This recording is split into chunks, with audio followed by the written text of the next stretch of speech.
Kumpiyansa ang Japanese fighter. Natatalunin lamang niya ang bagitong Pinoy na kanyang makakaharap sa kanilang magiging laban. Sa katunayan, panay ang tawa nito sa kanyang vlog.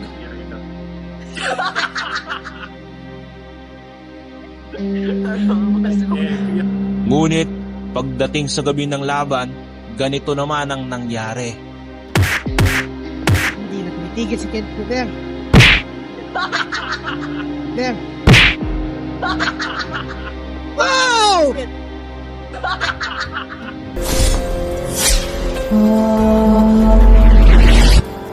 Kasabay ng kasikatan at pagtaas ng antas ng sports ng boxing sa bansang Japan, ay siya namang paglabnaw ng kinang ng mga boksingerong Pinoy. Isa-isang ikinumba ng mga boksingerong Hapon ang ating mga pambatong Pinoy sa bansang Japan. Japanese fighters that fight. For my opinion, I'm nobody, but I think it's the best. Bagamat nakabawi si Pedro Taduran at Melvin Jerusalem nang makakuha ng pandaigdigang kampyonato sa bansang Japan, ay tila hindi ito sapat para punan ang kinang ng mga punla na itinanim ng ating pambansang kamao sa mundo ng boxing.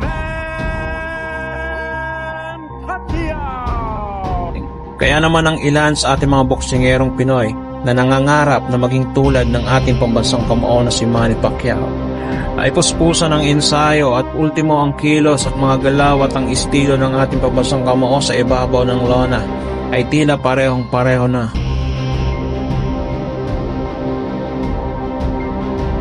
Sa paniniwala ang estilong ito ang siyang tatapos sa kasikatan ng mga boksingerong Hapon sa mundo ng boxing. Isang pausbong na Filipino boxer ang tila pag-aagawa ng dalawang bigating promoter sa bansang Japan. Ang una ay ang Treasure Boxing na siyang dating may hawak sa ating pambatong si John Riel Casimero.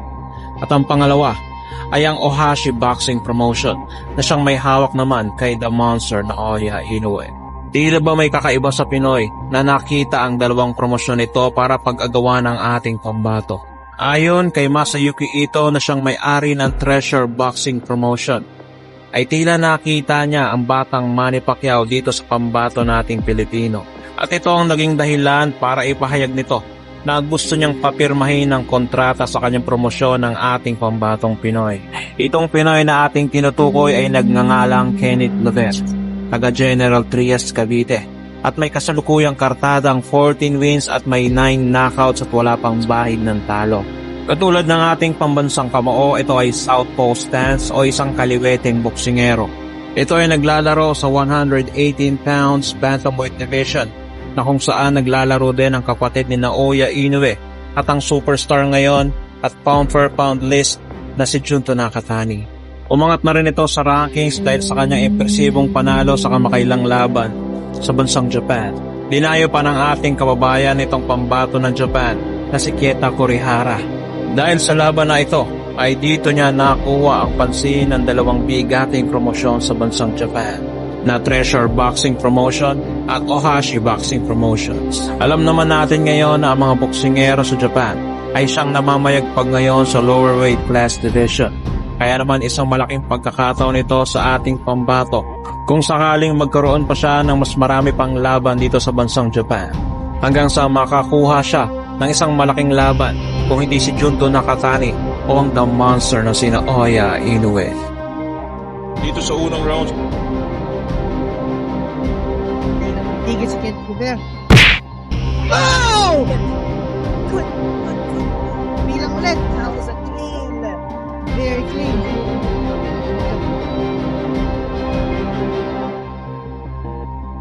Maraming mga... Oh! dahil sa magandang panimula ng ating pambato, ay maaga nitong kinapos ang pambato ng Japan sa unang rounds pa lamang. Ganito kabangis ang suntok ng bago nating susubaybayang boksingero dito sa bansang Pilipinas. Sama yung sa ulo. Then eventually, exactly. You see it all Check nitong boxer na to. Sabi niya confident daw siya na kaya-kaya niyang talunin ang ating pambato. Check nyo. I'm not cocky, I'm confident, I believe in my experience and the fighters I fought against, and I'm going to do my best, and I believe my best in the day can beat anyone. Kaso pagdating ng laban, iba ang nangyari. Ganito mga brother kung paano binanatan ni Weljon Mindoro itong kanyang katunggali. Natulala na lamang ang light heavyweight champion na si Arthur Biterbeb sa ipinamalas ng ating pambatong si Weljon Mindoro.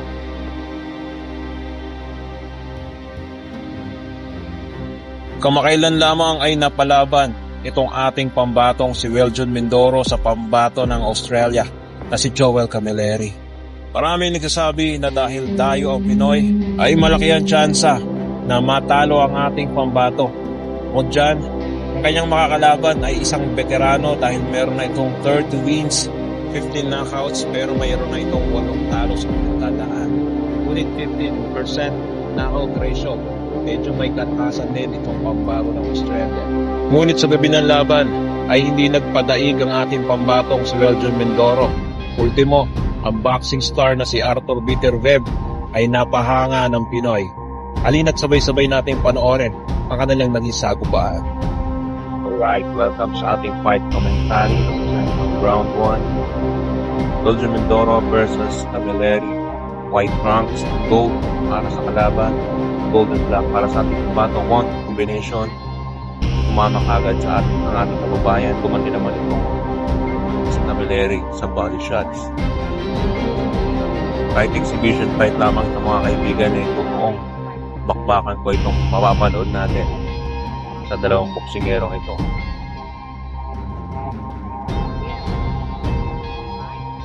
Medyo maingat ang ating kababayan sa pagkakataong ito sa unang rounds.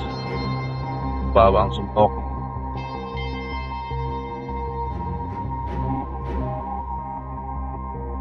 Basta mga repa, masyadong maaga itong laban na to. Medyo puyat tayo ngayon. Pero andito pa rin tayo para manood ng laban at sumubaybay sa ating pambatong si Weljon Mindoro. Hindi tumama ang overhand right ng ating pambato. Counter left hook, hindi rin tumama. Jab. Aktibong jab ang ginagawa nitong si Camilleri.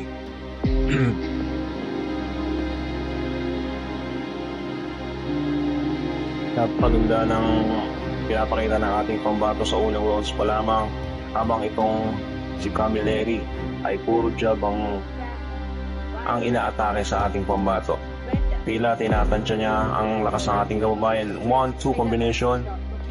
Tumama ng bahagya mula sa ating pambato. Nakababa ang depensa nitong si Camilleri, habang ang ating pambato ay nakataas ang dalawang kamay. Isang patunay ng magkaiba ng kanilang estilo sa pakikipaglaban. Jab. Malaki ng bahagya itong si Camilleri kumpara sa ating pambato, no? Medyo malapad ang pangangatawan, habang ang ating pambato matangkad na medyo may pagkamanipis. Pero pareho lamang sila ng timbang sa gabi ng weigh-in. Match naman.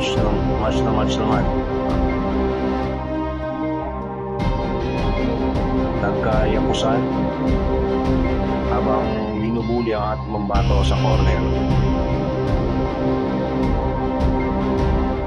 Ginagamit ang buong ring itong si Camilleri. Uppercut, tumama. Galing sa ating pambato. Overhand right. 1-2 combination sa body. Gumanti naman itong si Camilleri at timapos na. Alright, end of the round 1 mga kaibigan. O tara't silipin natin ang slow-mo. Overhand, tumama. Ganda o 1-2 combination sa ulo hanggang sa katawan. Medyo nakakover ang kalaban. Gumanti naman ang kalaban na si Camilleri at tumama ang kanyang kanan. Uppercut sa ating pambato, sumablay. Tumama ng bagya itong sa Camilleri. Round 2 mga kaibigan. Muli, tansyahan na naman sa unang minuto ng round 1. Weljon Mindoro versus Camilleri. Joel Camilleri. Sunod-sunod na jab, ngunit hindi tumama galing kay Camilleri. 1-2 combination sa katawan at sa ulo gumante ang ating pambato. Tumama naman ng isa o dalawa ang ating kababayan, ngunit yumapos na ang kalaban. Dito inararo na ng ating pambato. Ito si Camilleri medyo nakaramdam. Medyo nagrogi ng konti. Gumaganti pa rin itong si Camilleri ng mga suntok sa ating pambato. Medyo binubuli na sa kanto.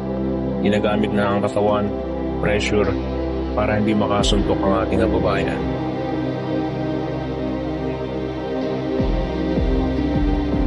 Medyo style Paulie Malignaggi itong si Joel Camilleri, nakababa ang kanyang guard habang patalon-talon. Ngunit hindi uubre yan sa ating pambato. Break. Pinag-break dahil medyo iyapusan na. Tumama ang kalaban na si Camilleri. Ang isa, jog ulit, bahagya. Sumablay naman ang overhand right ng ating pambato. Ginagamit na ang buong ring nitong si Joel Camilleri para makaiwas sa ating kababayan. Right uppercut. Sumablay ang dalawang uppercut nitong si Camilleri.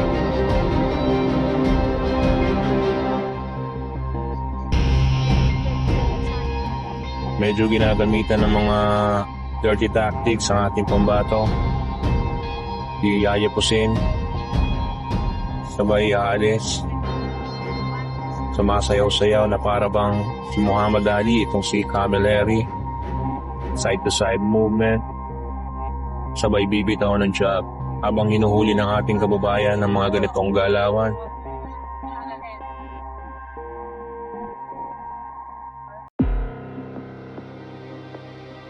Alright. Medyo hirap ang ating pambato na huliin itong si Calvo. Right hand, di tumama. Yumapos kagad. Ganitong style nito si Camilleri. Sasayaw-sayaw ng side move, side to side movement. Kapag na-corner, yayapusin ang ating pambato.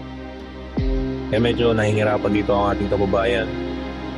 Kaya sa galaw nitong si Camilleri na pasayaw-sayaw sabay babato ng suntok. Kagaya nun, jab sa katawan.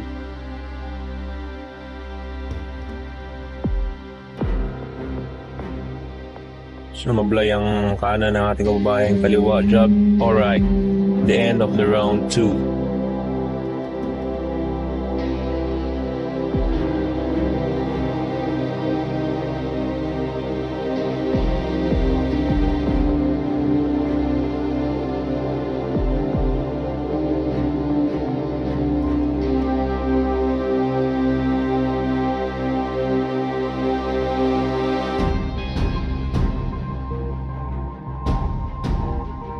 Alright, round 3 mga kaibigan.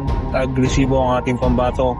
Umatake kaagad sa pagbubukas pa lang ng una ng round 3. Nagrogi kaagad itong si Joel Camilleri sa pinamalas ng ating pambato. Alright, sinunod-sunod na at gumanti na ngayon itong si Joel Camilleri sa mga atakeng ginawa ng ating kababayan. Lumaylo ang ating pambato habang si Camilleri naman ang umatake. Baliwala sa ating pambato ang mga atake ni Camilleri. Ngunit si Camilleri mukhang ininda ang mga atake ginawa ng ating kababayan sa unang minuto ng round 3. Ngayon, tansyahan muli. 1-2, 1-2. Binitawan itong si Joel Camilleri na bahagyang tumama sa ating pambato. Jab mula sa ating kababayan. Dito mama. Tumama naman ang kanan nitong si Camilleri. Sumablay ang uppercut ng ating pambato. Nanonood pala si Arthur Bitirbev.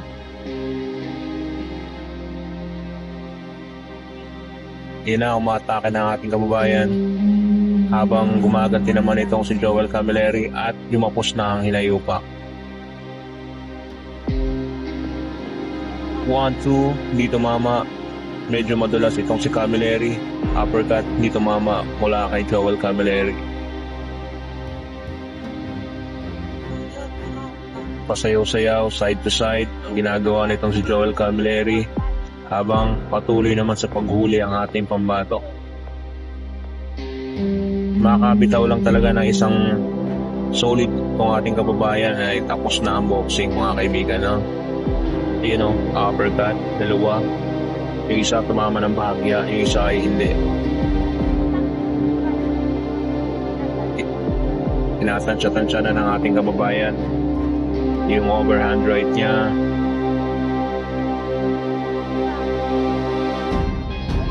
Gumagamit din ng shoulder roll itong si Joel Camilleri, kaya medyo madulas. Naging agresibo, tumama ang counter ng ating pambato. Matapos maging agresibo nito si Joel Camilleri, ayun, tumama na naman ang kanan ng ating kababayan. Pati uppercut. Medyo dinidikdik na ng nitong si Camilleri ang ating pambato para hindi makasuntok ng maayos. Alright. Tansyahan muli mga kaibigan, ano? Yun. 1-2, hindi tumama. So naabutan na nga ng pagtatapos nitong round 3 mga kaibigan. Weldon Mindoro versus Joel Camilleri.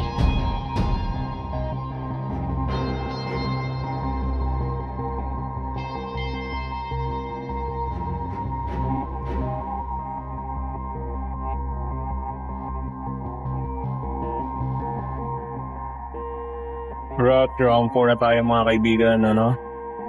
Weldon Mindoro versus Joel Camilleri sa bansang Dubai, mga kaibigan. Umatake ang ating kababayan. Inaararo na si Joel Camilleri habang gumaganti naman itong si Joel Camilleri. Medyo nag-groggy ata. Inawat ng referee, standing 8 counts mga kaibigan ang ipinataw dito kay Joel Camilleri dahil tila natamaan daw ito ng mga solido. Bilang safety ay inawat ng referee at binilangan. Alright, umaatake na ang ating kababayan. Ayun, uppercut, tumama, yumayapos itong si Joel Camilleri para maiwasan ng mga pinsalang kanyang matatamo. Gumante ng kaliwa, tumama, pero hindi papatinag ang ating pambato. Ayun, tumama ang uppercut, dinidiinan ang ating pambato. Nalusot na sa labas ng ring itong si Joel Camilleri, mga kaibigan, ano? Iyon. Medyo nahilo nga, ano? Ito. Nahilo na si Joel Camilleri sa ginawang atake ng ating kababayan. Nadapa na naman. Pero binilangan ito ng referee, mga kaibigan. Scores mula sa ating pambato ang knockdown na iyon. Medyo nakakaamoy ng tagumpay itong ating kababayan at ginanahan. Hindi na tinigilan sa pag-atake at inawat na po ng referee, mga kababayan. Panalo ang ating pambato via stoppage. Napatambling sa tuwa ang ating pambato, mga kaibigan. Alright, congratulations Weldon Mindoro dahil na ipanalo niya. Bagamat exhibition fight ito, pero napakaganda ng ipinamalas ng ating kababayan, mga kaibigan.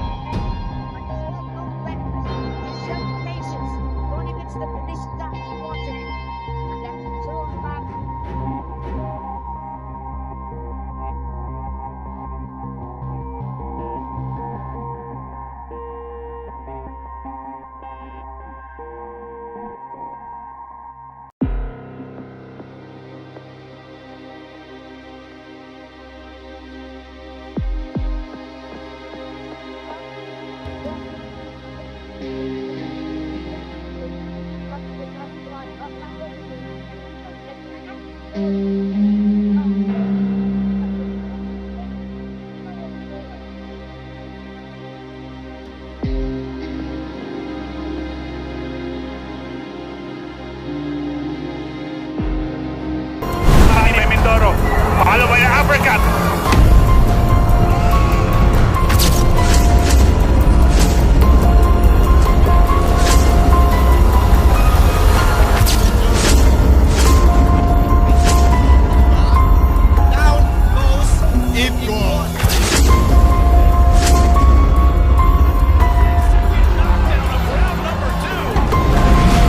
bagong henerasyon sa larangan ng boxing dito sa bansang Pilipinas ay tila bihira na tayong makahanap ng isang matikas, malakas at matibay sa ibabaw ng lona. Ngunit lahat ng iyan ay isa lamang maling akala ng nakararaming boxing fan. Dahil ang ating mga boksingerong Pinoy ay patuloy na inilalaban ang kanilang pangarap sa ibabaw ng lona. At ilan sa ating mga pambato ay nabigo sa kanilang mga laban. Ngunit meron pa tayong mga pambato na tila naghahalimaw sa ibabaw ng lona. Sa ngayon biguman tayo sa mababang timbang. Pero dito sa mas mataas na timbang na welterweight division na kung saan namamayagpag ang mga superstar ng boxing, ay dito naman lumalaro ang ating pambatong si Weljon Mindoro na mistulang napamanahan ng lakas, bilis at tapang sa ibabaw ng lona ng ating pambansang kamao na si Manny Pacquiao. Tila hilaw pa sa mata ng marami, ngunit pag ibinungod sa iyo ang kanyang kartadang bitbit ay masasabi mong ang kampyonato ay di malabong masungkit. Dahil sa kanyang 13 panalo ay lahat yun ay hindi na umabot sa mga hurado at hindi pa ito nakatikim ng ni isang bahid ng pagkatalo.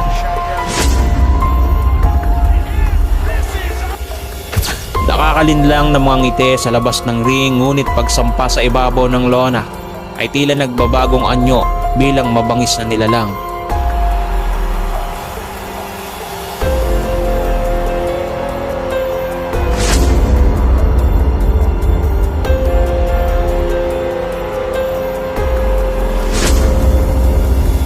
Sa timbang ng middleweight division ay tila nakaabang ang mga tunay na halimaw dito sa mundo ng boxing.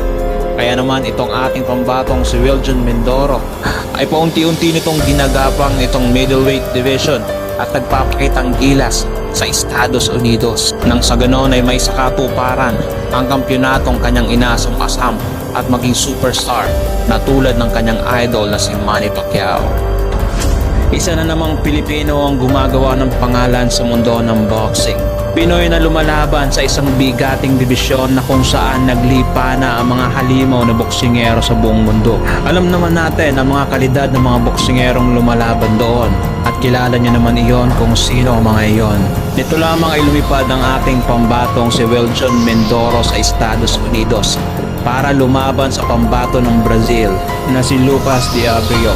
Itong boksingerong ito ay hindi rin basta-basta dahil meron lamang ito isang napakataas na knockout ratio sa kanyang tala na mayroong 78.57% knockout ratio. Ngunit sa pagsabit sa gabi ng kanilang laban ay tila nagulantang ang mga tagapanood sa bansang Amerika, pati na rin ang mga Brazilian, ng kanilang masaksihan kung paano binanata ng ating pambato ang kanilang inaasahan na magiging world champion sa hinaharap.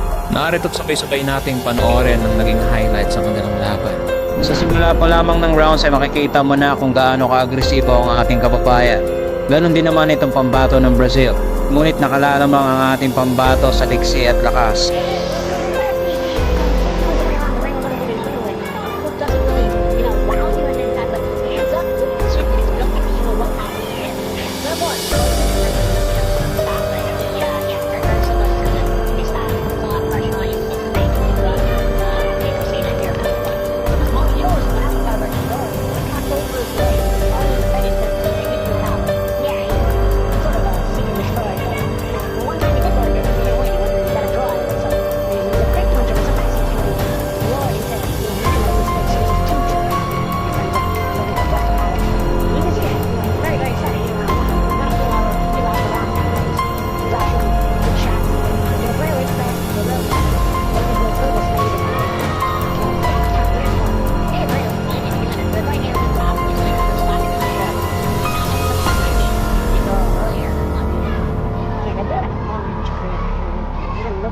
Sort of become a bit of a journeyman as a pro, but it's scared of overall 120 amateur fights at good level in Brazil. Another fight from Ireland, Dylan Moran versus Tyrone Buchanan. Our first visit, we're in Belfast. Had a fantastic time. December 7th, don't miss it on ProBox TV. Rare wins another.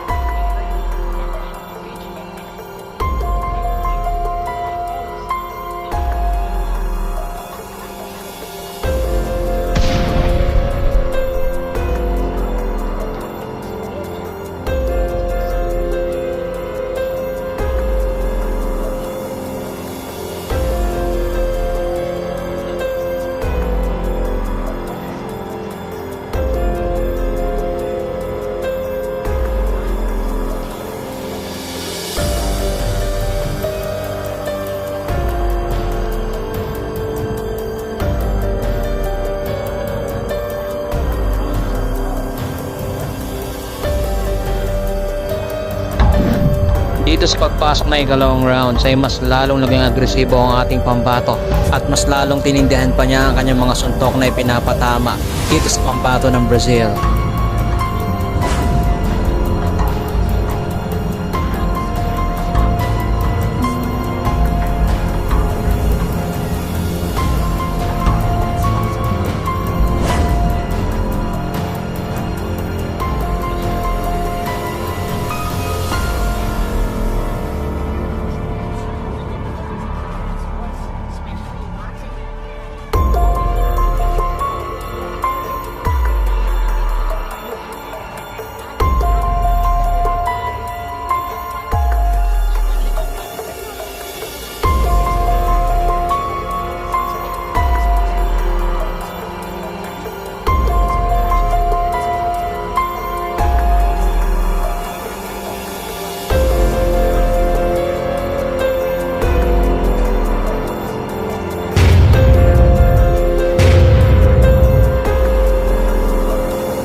Sa pagkakataong ito ay isang malutong nakana na ipinatama ng ating kababayan na siyang naging dahilan sa unang pagbagsak nitong pambato ng Brazil.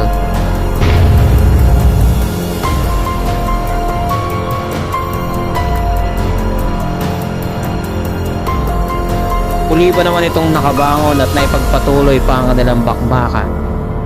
Ngunit ilang segundo bago matapos ang round 2 ay muli na naman bumagsak itong pambato ng Brazil.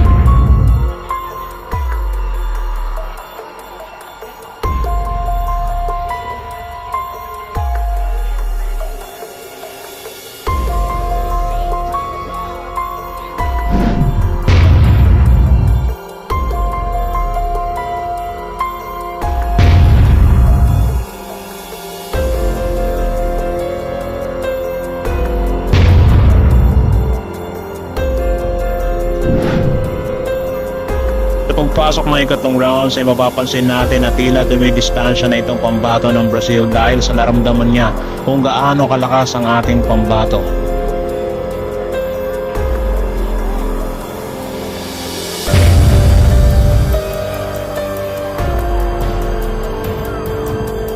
Dahil sa malakas na overhand right ng ating kababayan na siyang naging dahilan ng pagbagsak nitong pambato ng Brazil, ay hindi na ulitong nakabangon at nagresulta ito sa pagkapanalo ng ating kababayan via technical knockout.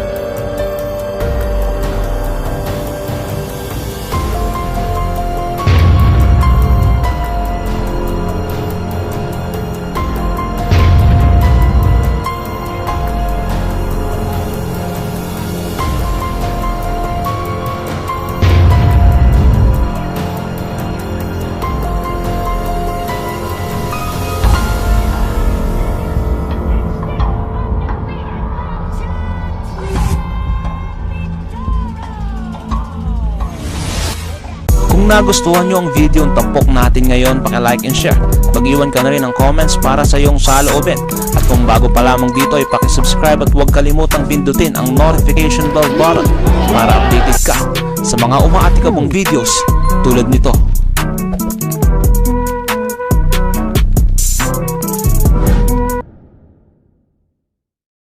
Kung nagustuhan nyo ang video ng tampok natin ngayon, paki-like and share. Pag-iwan ka na rin ng comments para sa iyong saloobin. At kung bago pa lamang dito ay paki-subscribe at huwag kalimutang pindutin ang notification bell button para updated ka sa mga umaatikabong videos tulad nito.